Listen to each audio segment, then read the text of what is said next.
Welcome back to Echo Ridge and another episode here in our Max Colonization series, where today we're going to try to make this dumpster fire a little bit more hospitable. If you just finished watching the last episode in the series, you may be wondering, where did this tamer come from?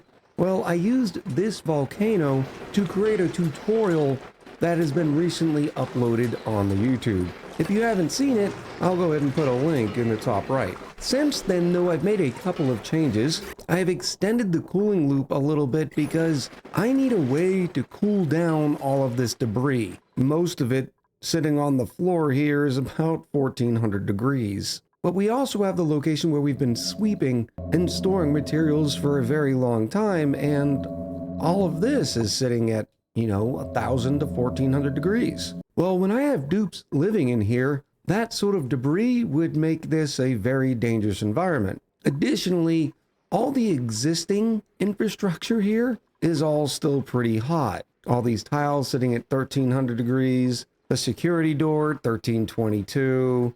I mean, even the strange brick is at 1343 degrees. Eventually, this whole place is going to be filled with oxygen, because, dupes have this whole thing about needing to breathe. And if I started pumping an environment in here with all of this hot debris around and these hot tiles, well, chaos would ensue, and that's not what we want. There's a couple of options here. First, I could just deconstruct all of these tiles and start all over, and that would be the simpler and recommended way to do it. For me, though, I wanted to keep a little bit of the natural flavor here on Blistora, so we're going to keep the point of interest buildings. Additionally, you'll notice that I've started putting a second layer of insulated tiles around the magma and hot obsidian. And the reason why is because a single layer of insulated tiles will slowly start to heat up. And while they don't transfer temperatures very quickly, they still do have a thermal conductivity and will transfer. But when you have two materials,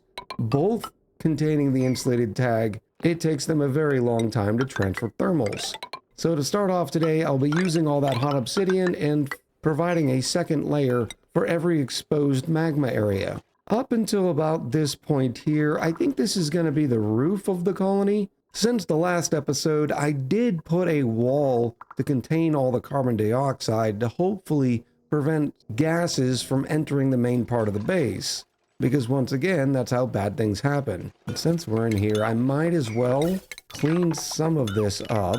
It's now a pretty good vacuum, but also provide a nice fire pole. I have some iron ore here, so I will put a fire pole there, and I will put a fire pole here. Well, maybe not that low, because I still need to put in a second layer. Hopefully they don't bury poor rover number 3, and it pushes them up, but who knows. There's also the subject of things like these batteries. Well, the batteries are going to continue to heat up at a rate of 1.25 kilodtus per second. Right now, they're at about 400 degrees. But since I've brought back some thermium, they now have an overheat temperature of 975. So I don't have to worry about them overheating for quite some time. Before I end up filling this place with O2, I will end up deconstructing them and putting in some fresh ones. Wait a minute, ecothermium? Yes, I've got a little bit to catch up on. If you had not seen the niobium tutorial, you'll see I've started making everything out of thermium, because once you have it, it really is the bee's knees. You may remember that this entire area was filled with niobium, and we gathered some of it up and put it inside the ESS colonizer, specifically into one of these storage tiles. And I underscore the use of the storage tile because they don't transfer thermals to the interior of the rocket, so I could place some very hot niobium in them and not have to worry about cooking the dupes. Well, then I brought the niobium back to our home planetoid of Fernial and threw it in the molecular forge. Combine it with some tungsten, and whammo blammo, we have thermium. If you're wondering how we get tungsten, tungsten is just refined wolframite, and that happens over at the metal refinery. Nothing too big of a deal. It doesn't even create that much heat, at least when you compare it to something like iron to steel. So we have our tungsten, we have our niobium, and we make thermium. Well, when I originally came back, I certainly didn't have 3 tons of niobium. But that doesn't really matter, because it only takes 5 kilos worth of niobium to make 100 kilos worth of thermium. You can then take that thermium back over to your metal refinery and turn it and do 100 kilos of niobium. Once you have more niobium and some more tungsten, you can queue up more thermium. Okay, what's going on down here? Liquid uranium? Where are we getting uranium in here? Okay, that's a problem for offline echo. In fact, the way I've been doing it, you can see I've got about 60 tons worth of tungsten left, so I'll queue up a quick 99. I would queue up more, but you know, you can only queue up 99 of something, or click on the forever button. But with 99 queued up, you know that I'm going to end up using 495 kilos worth of niobium. So what do? I go over to the metal refinery, and just to make sure I'm not going to lose any niobium, I'll queue up 5 thermium to niobium, which will end up netting us 5 kilos worth of niobium. Just something you want to do to always make sure you have niobium left. Now, it still wouldn't be too big of a deal for me because, well, we're sitting at 3 tons of it. And then your only limiting factor is the tungsten. Well, as we've already discussed, you get tungsten from wolframite. And while this colony is currently out of wolframite, I've turned 100% of it into tungsten. You can always go back out to the star map to your glimmering asteroid fields and get more wolframite. While you're there, you can even get some molten tungsten. I say all that to just prove the fact that you truly can have an infinite supply of thermium. And once you do, and are able to build stuff with the plus 900 C overheat temperature bonus of thermium, you really just want to build everything out of it. But back over here on Blistora, it looks like I'm going to have to figure out a different solution for this area because this is a little bit too tight. In other words, the dupes wouldn't be able to fit. So what I think we're going to do, since this is a vacuum, is just sort of dig all of this out. I can then make my double layer right here. Yeah, this is going to be just fine. I have started shipping over some water. We're currently sitting at about 20 tons. Because this planetoid has nothing, it's always going to end up being supported by our home planetoid of Fernial. Well, I don't need to ship over more water right now. In fact, I'm actually going to set up another interplanetary launcher, well, somewhere, that constantly delivers water at a set pace. What that pace is, I don't know yet. That may happen in this episode or the next. We're going to see. And then we're going to use the water here to be able to support this planetoid. I chose water because it'll give us everything that we need. Plenty of foods like the bristle blossom just require water. The electrolyzer requires water, and it'll give us some oxygen. And while food may not be a requirement here, if we decide to put boops here, we can use the water at the apothecary to turn dirty gunk into new gunk. And that way our boops stay nice and lubricated. Now, do I want to use boops?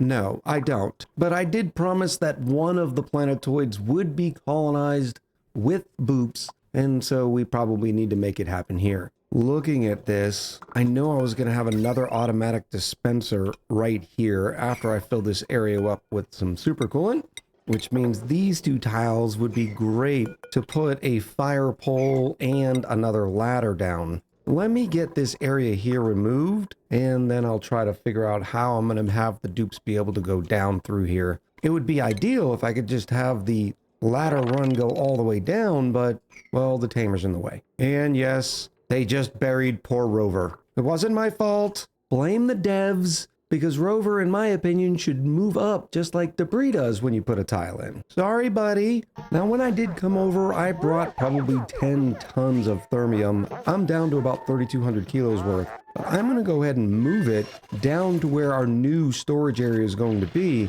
for the simple reason, when I do fill this with supercoolant, I need to do everything I can to make sure that the coolant loop can keep up before I start putting all this debris in it. Because just in this one tile, we have 70 kilos worth of niobium at 1400 degrees and 1500 kilos worth of obsidian. And if I sweep too many things at once, well, the supercoolant would end up flashing. And I know a lot of you think it would be fun, but I have no desire to see what would happen if supercoolant gas spread throughout this environment. As far as this area, I don't have to worry about it as much if I just extend this cooling loop. For instance, this whole area is all connected with these tiles.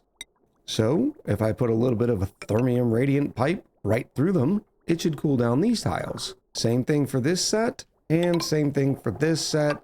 These two will need some separate ones. These two tiles will need a little bit of cooling, and that'll get a lot for us. Now, the light fixtures are also sitting at 1489 degrees, but they're broken anyways, so we're going to end up deconstructing them. I am going to move the strange brick over into this tile because I would like to take it home like I've done the rest of the artifacts, but that one's just too hot. And as soon as we do, notice the supercoolant temperature is going up. It's now at 34 degrees. Luckily, our coolant loop should be able to combat that for a little bit. I am trying to put a full tile worth of supercoolant there, and that way it could absorb as much thermals as possible. Now, I know I'll be ready for more debris once the supercoolant actually starts going down in temperature. Right now, we're up to about 36.2, still rising. So at this point, I don't want to add any of this debris because that would just compound the problem. You can see by clicking on the strange brick and going to properties, it is dumping temperature very, very quickly. We're down to about 800 degrees, but those thermals have to go somewhere. And in this case, they're going into our supercoolant bath. Now, as a point, if you still have been stubborn and not watched the niobium tutorial, this whole cooling loop area is self-powered. Because of the amazing capabilities of supercoolant, the thermal aqua tuner doesn't have to run very often. Now, granted, the more work we give to it, the more it's going to have to run. But insofar as just making sure that the niobium coming out of this volcano is chilled down, the whole system is self-powered. In this case, I'm not going to worry too much about it, even though I do plan on extending this cooling loop, for the simple reason that if it does go up for a little bit, because the thermal aqua tuner doesn't have power at that time, I don't mind, just so long as we don't get so hot that it's going to cause problems. For instance, if this pool of supercoolant gets up to over 400 and something degrees and then flashes into supercoolant gas. But I don't think we're anywhere near at a risk of that. Now, this, on the other hand, might be a different story. We're going to see.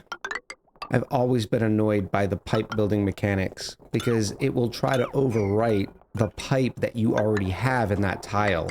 So you have to do a double build sort of situation when you're mixing pipe materials. Now, to start off with, I am just going to do a 50-50 split because I do need to keep cooling down this tile. But once all these tiles will then cool and I don't have to worry about this point of interest area anymore, I will just sever it from here. I am also allowing it to take quite a bit of time.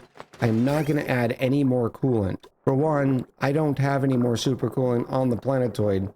The last little bit is going into this tile. But for two, less coolant means less uptime for the thermal aqua tuner. And with this last pipe going in, it should start doing a 50-50. Beautiful. What's going to be funny though is seeing how hot this supercoolant gets. It started out at 11. Oh boy, it's at 200 degrees. This is gonna, oh no. It's gonna turn into gas. Danger, danger, danger. Okay, let me cut it off here. I will cut it off here.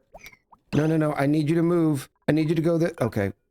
How do I do this? Please go this way. Go this way. This supercoolant's up to 300. Okay, I can deal with that. I just got to get it into these three tiles. Oh, this is not gonna work. Oh no, 408. I got a nice long stretch here though. The supercoolant will not take in any more heat. All right, so thermium radiant liquid pipes, too buku. We're going to end up using some regular liquid pipes made out of igneous rock. They are slow heating, which means they'll exchange thermals a lot slower. Maybe going with thermium was a bit too aggressive. It does have a very high thermal conductivity. In fact, thermium has a thermal conductivity of 220. The next best, and pretty much the best in the game until you get to thermium, is aluminum at only 205. We also recently discovered iridium, which does have a very nice thermal conductivity of 170. But you know how good aluminum is and how many applications we like to use it with. Even nickel only has a thermal conductivity of 91. So when you compare all those to the might of thermium and its 220 thermal conductivity, well, the long story short is I should have known better. But we're going to try to get it fixed up, but I will be plumbing out these three blobs of supercoolant, and that way I can test it with some freshly cooled supercoolant instead of risking this packet actually flashing. Surely one of you has plumbing? Oh my goodness. My entire away team and nobody has plumbing? All right, Stan, you're up. As far as the power for the thermal aqua tuner goes, you'll notice that there's 130, 140 kilos worth of steam pressure inside the tamer. This represents a very large heat battery. As you can see, the temperature is still only sitting at 129 degrees. I can raise and lower this thermosensor. I'm even going to go up to say 180. And that way, when this volcano erupts and this whole place starts superheating, the steam turbine's not even going to turn on until 180 degrees, or unless the battery needs power. In that way, in between eruptions, I'll have from 180 degrees all the way down to the minimum that the steam turbine can turn on for, which is 125, to continue to provide power for the thermal aqua tuner. Now, I do know that I have some wonderful solar panels up here, and now that I've gotten rid of the gas pumps, I can easily connect the two. I'm using iron in this case. But in the future, I'm going to need these solar panels to provide power for things like recharging dupes batteries, keeping the electrolyzer going. So I wouldn't be able to put this circuit on the rest of the colony. In fact, I'm playing it a little risky right now because this circuit is up to 1680 watts, which is okay for the most part until you get up here to the exosuit forge. So let me go ahead and disable the exosuit forge, and that way they do not turn it on. I'm not too worried about it. I only have a little bit of oxygen left in this tank anyways, so the dupes will be going home soon. But until they do, I can start with the new sweeps. First things first is making sure none of these are being used. I will copy the settings for this new one down here and then start sweeping some of this up. Notice this thermium, just because it was sitting on this tile, is already up to 700 degrees. So I'm going to try just a few hundred kilos worth and see what it does to our pool. Notice our pool is up to 41.8, but it is dropping now. And that's because our strange brick is now just passing the 48 degree mark. Oh yeah, that thermium went up quick to 90 degrees and it is causing the supercoolant pool to raise. No big deal. Let's just go nuts. I just realized the radiant liquid pipe was not extended down into this metal tile, which we want, because not only do we want it to cool the supercoolant bath itself, we also want it to cool this tile, because it will also exchange its thermals here. And it's not too bad because the blob only stays here for a little bit. You can see that the coolant is coming out 17, 18 degrees, and then returning at about 23, hence the reason this bath is still going up in thermals. Oh boy, this is going to take a long time. Also, I figure while we do the next supercoolant test, we will rummage through some lockers to find out what we find. Luckily, the lockers are only sitting at 21 degrees, so I'll be able to keep them. Aw man, maybe I should have left the lockers for the new dupes. It's 2 warm coats. Really, devs? That's what you put here? On the hottest planetoid on the star map, you put 2 warm coats, and what just happened here? Oh my goodness. I think the warm coats were made out of coal, and they have now just flashed into refined carbon. They could have also been made out of graphite. Very interesting. Well, let's go dig up the warm coats. And now we can start our test here. Let me reconnect. We have some coolant here at 10 degrees. Picks up a couple of degrees. It's only at 16, not shabby. And the last regular liquid pipe, the supercoolant, is up at 40 degrees. It'll lose 14 here, bringing it down to about 24. And then if there is an odd number of packets, its next trip will only go through these tiles. So I'll keep an eye on these packets because I don't want the same packets to be going through here every single time. But this looks a bit more sustainable. Yes, it's going to take a lot longer for these tiles to cool down, but that's not too shabby. Maybe I should ship over more supercoolant. Quick update on the thermals. Our packets are about 63 degrees when they come in, and they're going back out around 75. The tiles, this set here is at 630 degrees. This is at 775. No, I don't want to do civil oxalite meteors right now. I'm trying to talk to the people. This set is at 500, the smaller ones are at 260. So the thermal aqua tuner is keeping up. We're also getting ready to finish all of our insulated tiles here and figure out the new way we're going to navigate through here. But just about everything else now has 2 sets of tiles where it matters. The only place it really doesn't is right here. What I'm going to try to do, once I add some ladders, is siphon enough magma from here, once again dumping them over into the vacuum of space, using our handy dandy bottle emptiers just to get it low enough to where I could build another set, something like this. I should be able to corner build most of it, just as long as I get it lower than this level here. In fact, I can start just right here. It wouldn't be too big of a deal anyways. In fact, instead of doing that, why don't I just build it from this side? Yeah, it'll raise the level a little bit, but that's not too shabby. And then everything will have that double insulation. Notice that this first layer is at 400 degrees. The second layer is at 46. So I think we're going to be pretty good, just as long as I can get these tiles down in temp. As much as the work that we were doing here was going pretty well, even though I did have to snip off the power to the thermal aqua tuner and let it be self-powered for a little while because the dupes were running low on suits, it's time to go home because we're out of oxygen.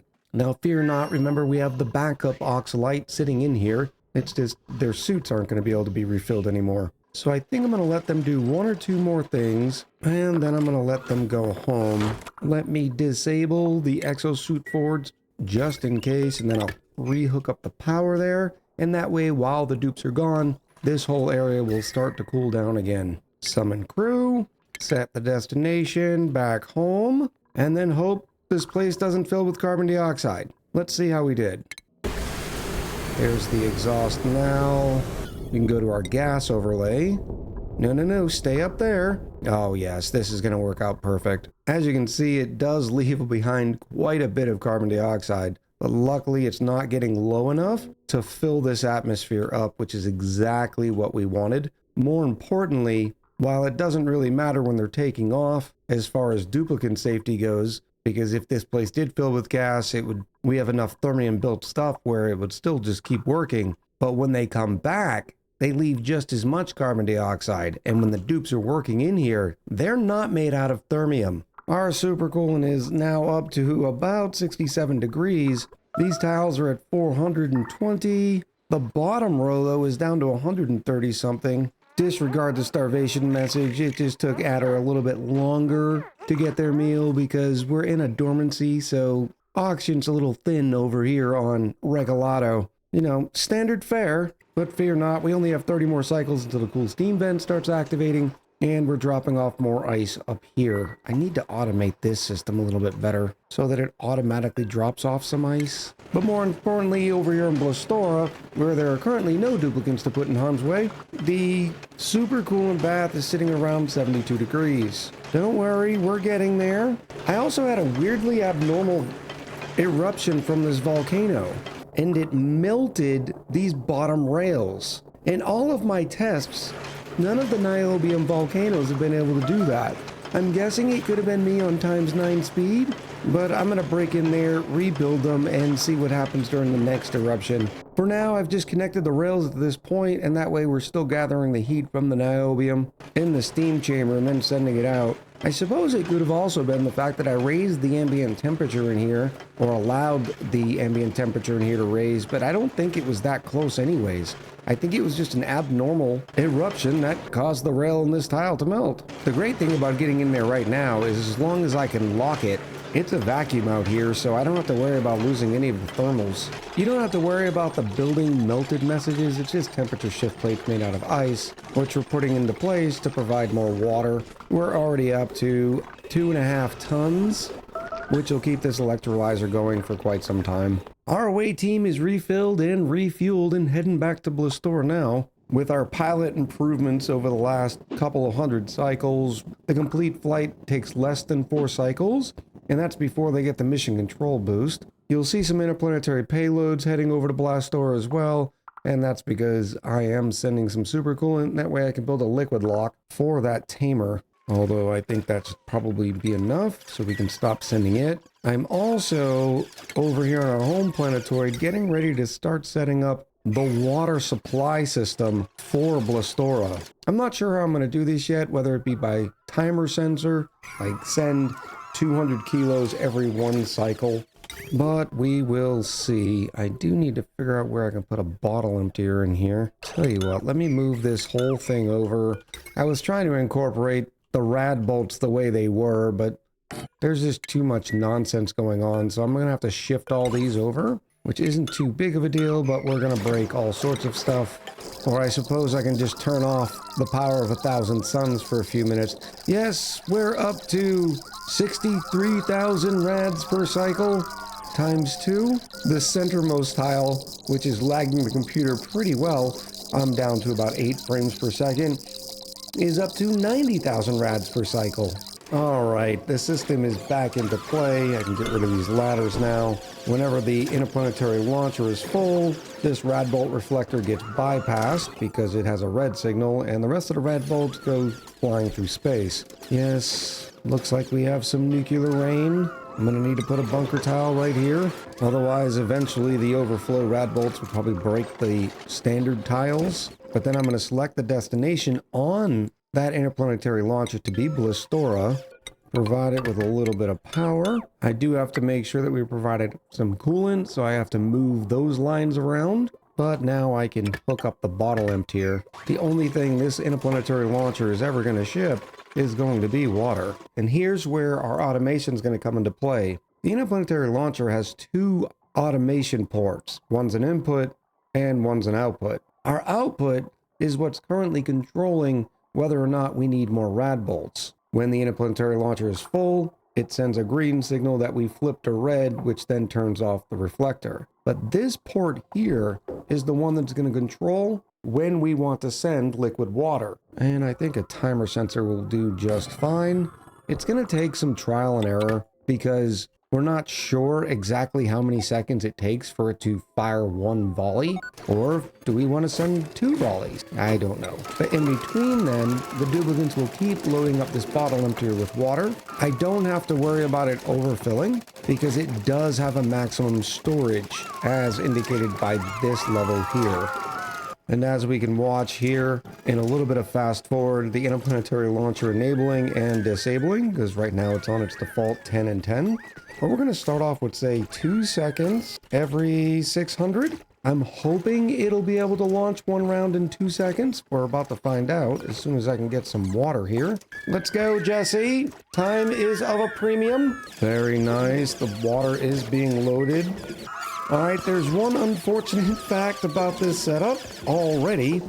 Apparently, when the interplanetary launcher is disabled, the water can't actually go inside of the interplanetary launcher. But if I enable it for 20 seconds and then reset the timer, the water is still not flowing. Okay, I'm confused. What did I do wrong? Maybe I should do a quick restart just to make sure. We are 2,500 cycles in, and you never know what kind of little bugs pop up. All right, and with a quick reload, the bottle emptier is now working. Don't worry about anything I said as far as the automation goes because everything is still disabled. Makes me wonder what other bugs have been creeping up.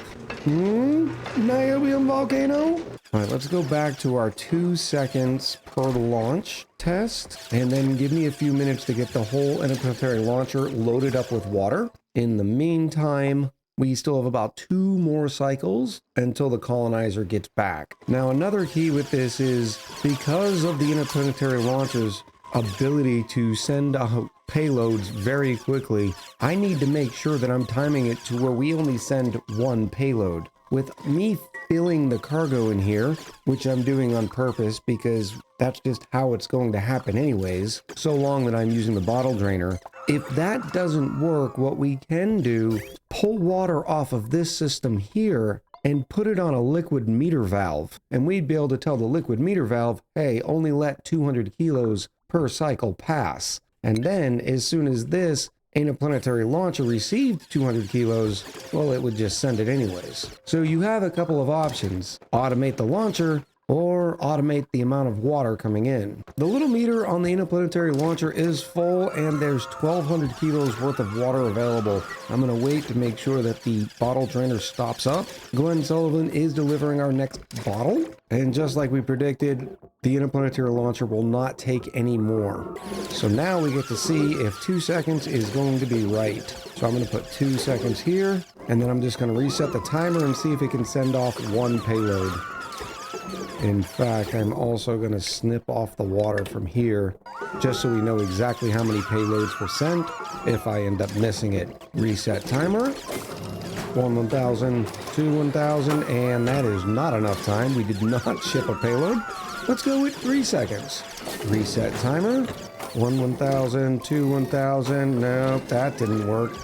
Let's go with 4 seconds. Reset timer. 3, 2, 1. Oh, that is perfect. So 4 seconds was enough time to send off 1 payload, and then we get more rad bolts. Yes, it's a little unfortunate that the overflow rad bolts, because we get so many, are making the nuclear rain, but it's not too big of a deal. Sweepy's got it under control. Now I'm going to try it on ×3 speed, just to make sure it's the same.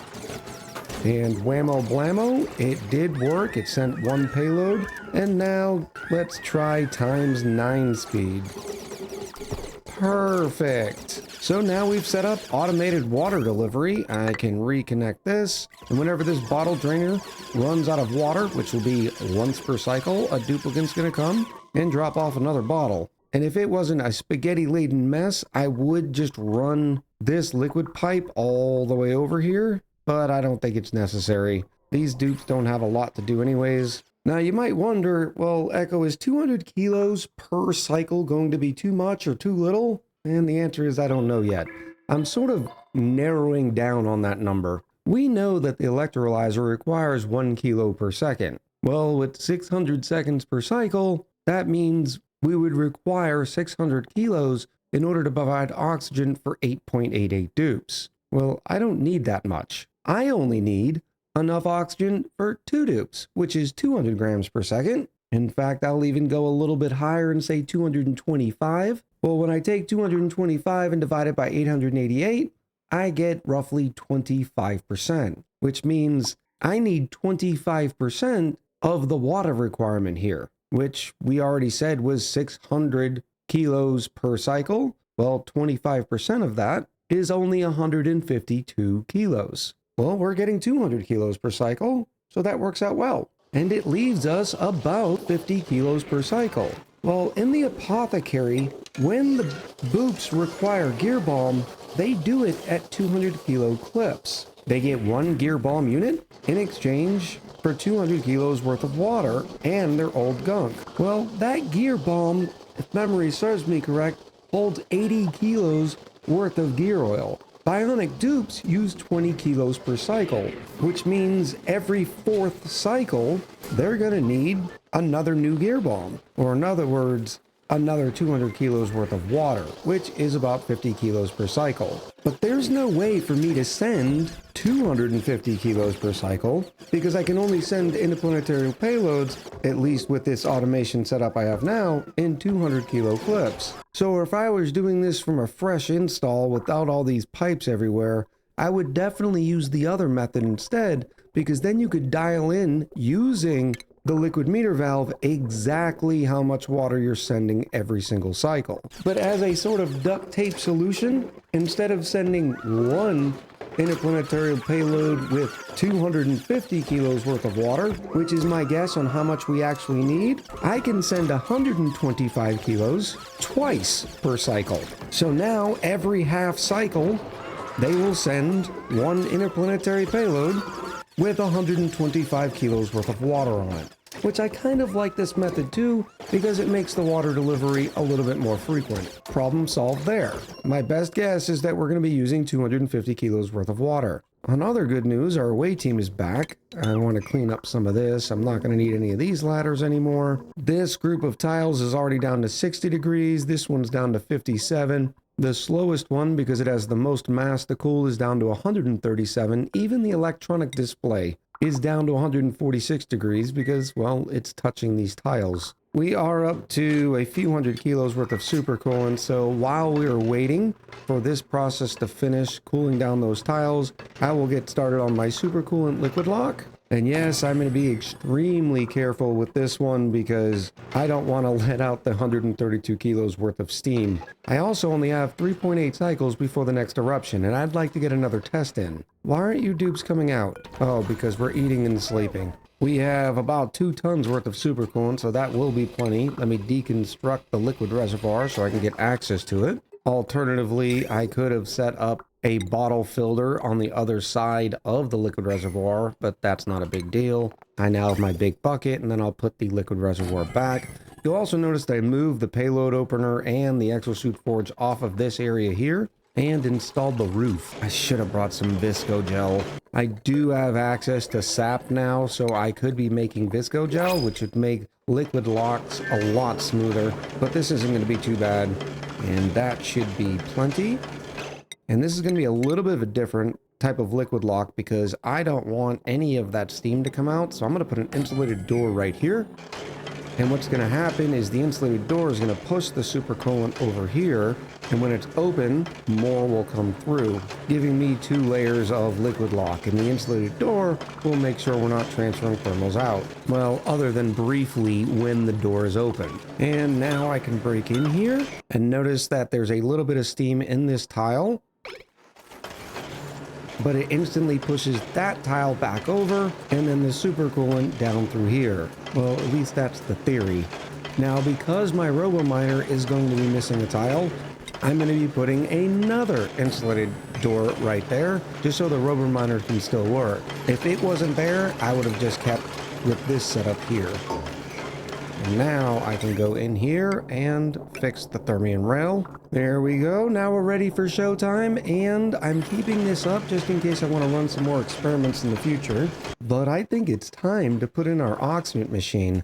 Now this is going to be the living area down here, so I figured this would be a good spot for the oxygen. Plus it's conveniently located next to the payload opener where we're going to be getting the payloads, which the payload opening then cracks open, and that's where we get our water from. Now, this is going to be a regular oxygen machine and not a self-powered, so I am going to disconnect it from the thermal aqua tuner network down here because it would end up being too much. And since we're only supplying for 2 dupes, you've seen this setup before. It is small and quaint and perfect.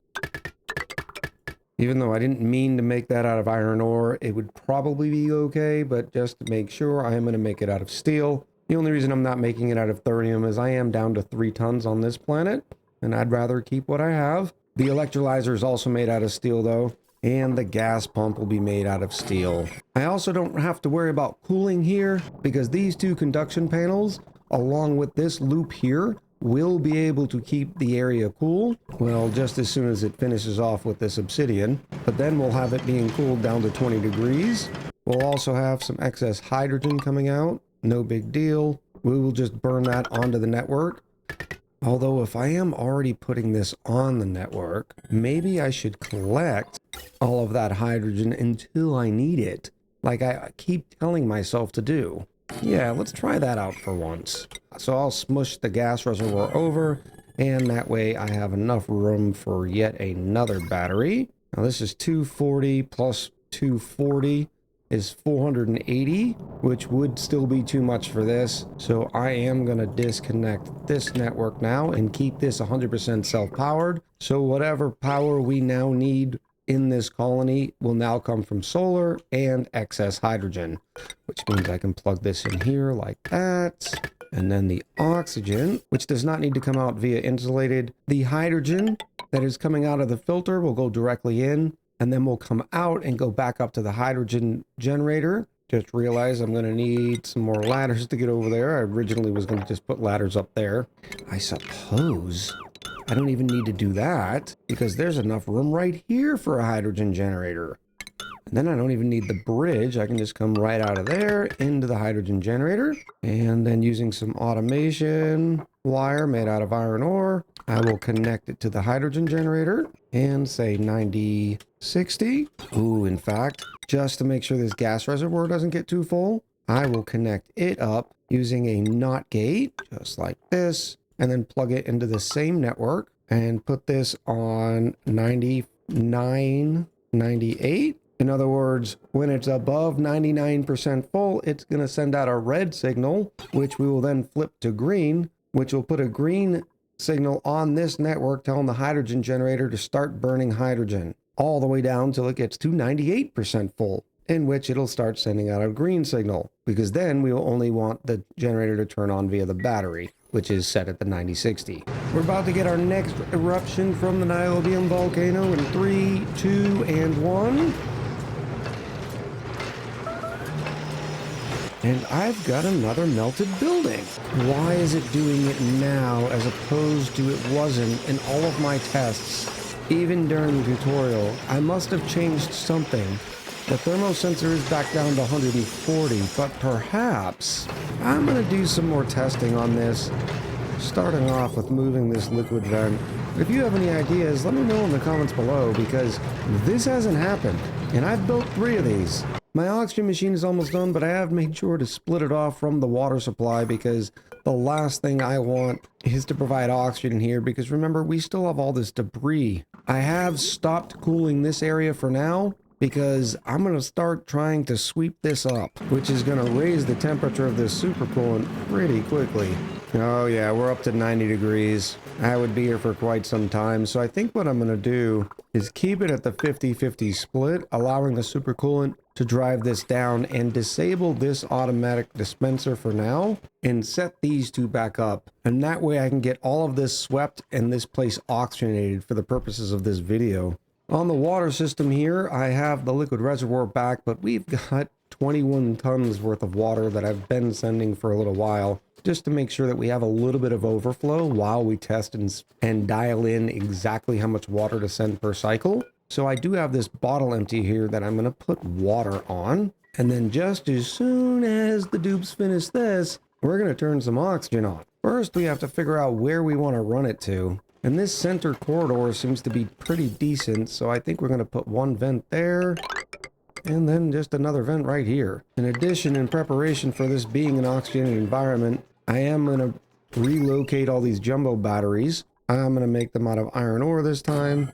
Remember, we're using some jumbos to be able to store the excess power being provided by the solar panels during the day. And now that we're going to have an oxygenated environment, it's better to do it in here.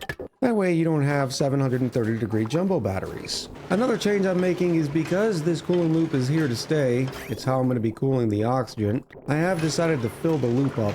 We do have some supercoolant that we've shipped over because of the liquid lock, so we might as well make it chock full. Man, I am trying to rack my brain about this one rail. Over on my lab, I've had these things running for hundreds of cycles without a problem, so it's definitely something I've changed that is specific to this planetoid. And with the loop full, I changed the route a little bit on the pipes. That way we weren't doing any sort of 50-50 split nonsense. I should have waited till we were a little bit closer on the sweeps before I built these jumbo batteries, because they're already starting to overheat, which is hilarious because these batteries are at 780 degrees. So I will rebuild them. I will just disconnect them from the network, and that way they're not being used, which means they're not generating heat. I am slowly starting to put more material in here, but boy does it jackknife the temperature of that coolant real quick. But with all the extra supercoolant in the loop, it doesn't take it too long to cool back down.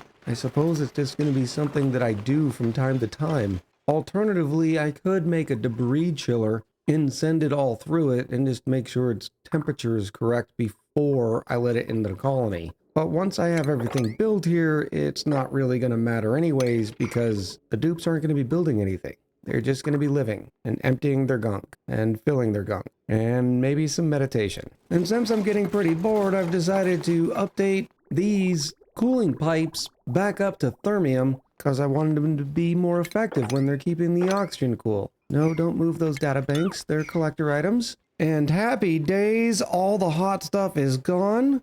I think we're ready. Let's go ahead and deconstruct these jumbo batteries. I'm doing that because the dupes are going to be coming out of this mechanized airlock occasionally to grab, well, at least a couple times a cycle, to grab the interplanetary payloads. And when they do, you don't want the nice and cool oxygen to come up here, superheat, and then change temperatures with the stuff down here. So let's just sweep up this thermium here, connect this wire right there, and then connect the electrolyzer. Here goes nothing. Okay, really? Who made a mess? Our water sieve on our main planetoid is out of power, which is going to tell me something's flooded. Oh, geez, Louise. This time it's more liquid sulfur. I don't know where they're getting all this fresh material. We haven't done anything here. Where's the sulfur coming from? Look at all this liquid uranium. All right, not too bad. We only had 2 bathroom mistakes. And now the potties have some water. Make that 3. But at least we weren't doing anything important over here. And why is it 170 degrees? Oh, no. No! No! Where'd those debris come from? It's the drywall. Quick, deconstruct the drywall. Deconstruct the drywall. Why didn't I look at the drywall? Although it is going down in temperature really quick.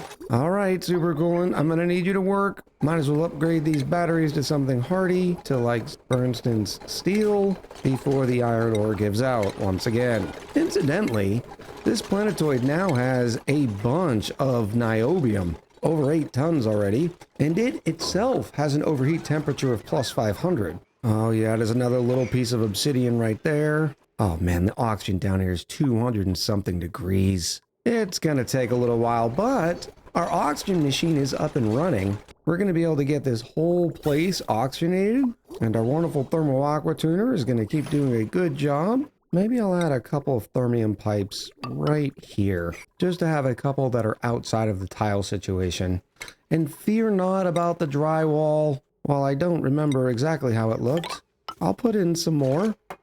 It'll just, you know, we'll call it restored drywall. Well, I'm gonna let this run for a little while and get everything cooled back down. I knew we would have a couple of hiccups, but this seemed like a lot more like indigestion to me. I'm looking forward to reading your comments on what you thought of this episode and the future of Blastora. In our next episode, we will be setting up our gunk extractors and our battery chargers and whatever else the bionic dupes will need here. So until next time, much love, happy gaming, and I'll talk to you soon.